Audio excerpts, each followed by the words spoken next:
श्रीक्षेत्र पुरी रे आज पया श्राद्ध अवसर में श्री जगन्नाथ मंदिर में श्रद्धालुओं भिड़ देखा पितृ तर्पण और पितृ श्राद्ध पर देशर विभिन्न स्थान भक्तजन आसी महाप्रभु दर्शन करुछंती।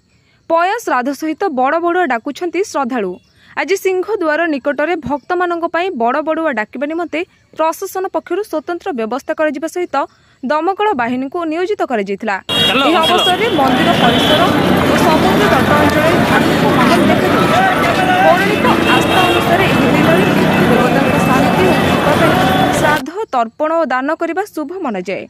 श्रीक्षेत्र विभिन्न तीर्थ और मुख्य घाट में पंडा पूजारी माने श्रद्धालुओं सह तर्पण कार्य करुछंती। समग्र सहर आज धार्मिक भावना रे भाववेग। काली पूजा अवसर में पुरी प्रसिद्ध कालीपीठ मां श्यामाकाली एवं बाटकाली पीठ में स्वतंत्र पूजा विधि अनुष्ठित होउछि।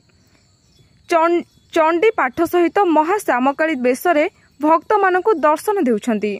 मध्य रात्रि पीठ मानकरे बलि और स्वतंत्र पूजा पाठ अनुष्ठित हेबो। शांति श्रृंखला रक्षा पाई पुलिस प्रशासन पक्षरु व्यापक बंदोबस्त करा जायछि। पुरी जिल्लारू डॉक्टर मनोज बलियार सिंह रिपोर्ट प्रयोग खबर।